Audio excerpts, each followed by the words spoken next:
السلام عليكم ومرحبا بكم ورمضان مبارك كريم. الفيلم ديالنا يبدا مع هاد البنت الزوينه اللي سميتها هايدي، وخالتها الشريره اللي تكون داياها لجدها لحقاش ما بغاتش تهز المسؤوليه ديالها مور ما ماتوا باها وماماها، وجدها يكون عايش بوحدو وما باغي يتحمل المسؤوليه ديال حد وقال لها اديها معاك.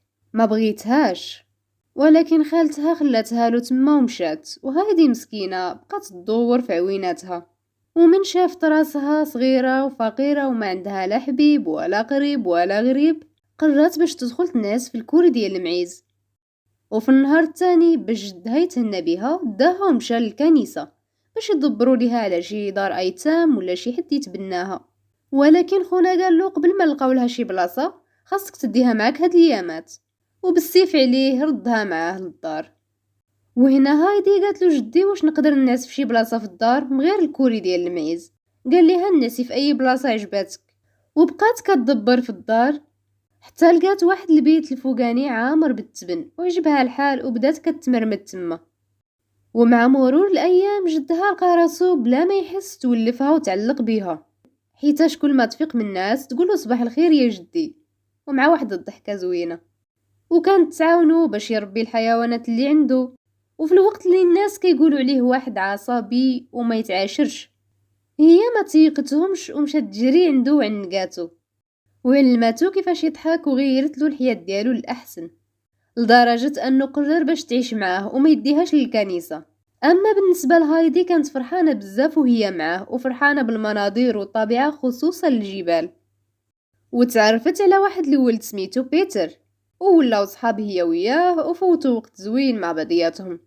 ولكن كيف يقولوا السعادة ما كتكملش.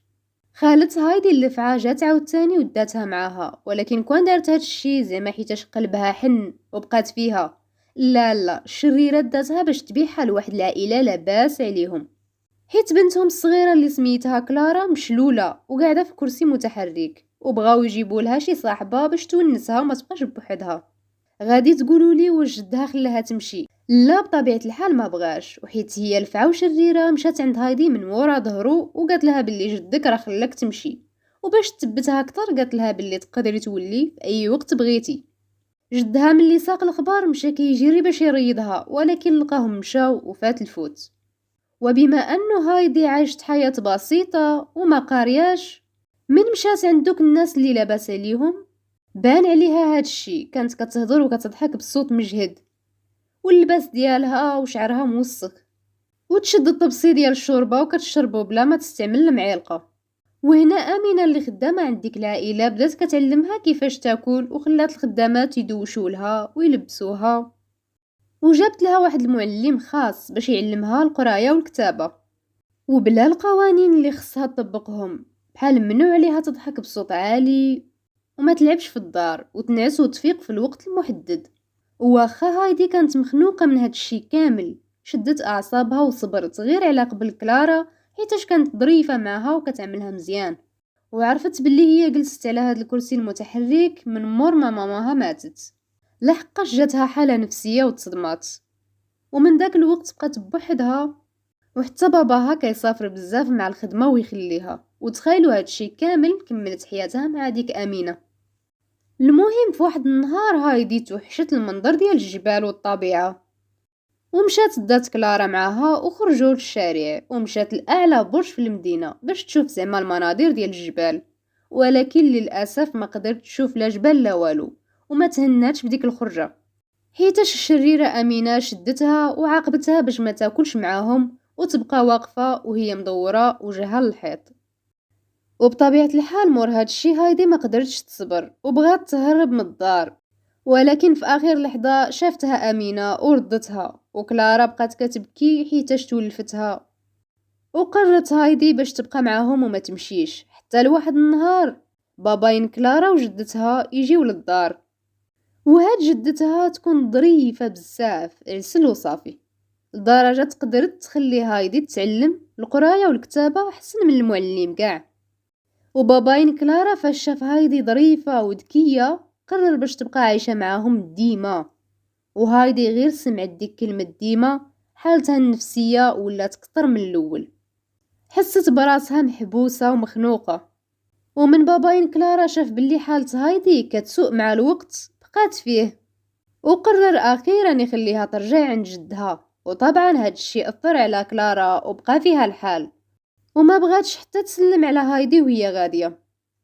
ولكن بطبيعة الحال حب هايدي لجدها والحرية والطبيعة كتر بأي حاجة في الدنيا. وغير وصلت للقرية سلمت على بيتر ومشات كتجري عند جدها، وغير شافها جدها مشى كيجري حتى هو عندها وعنقها وهما فرحانين. وهايدي بقات كتمشي للمدرسة وكتقرا وولات الحياة ديالها الطبيعية. ولكن بطبيعة الحال ما نساتش كلارا، وكانت كتصيفط لها رسالة باش تسول عليها. هنا جدتها الظريفة كي شافت هاد الشي قررت باش تديها عند هايدي، وغير شافوا بعضياتهم فرحوا وتعانقوا. وهايدي بغات تعرفها على بيتر، ولكن مع بيتر كان هو الصديق ديالها الوحيد غار بيها حيت هايدي قاع وقتها كتفوتو مع كلارا. وباش ينتقم مشى هز الكرسي ديال كلارا بلا ما يشوفو حتى واحد ورماهم فوق الجبل. وهنا جد هايدي يهز كلارا على كتافو باش يوصلها للبلاصه اللي كيرعاو فيها الغنم. وهنا واحد الفراشة وقفت على رجل كلارا.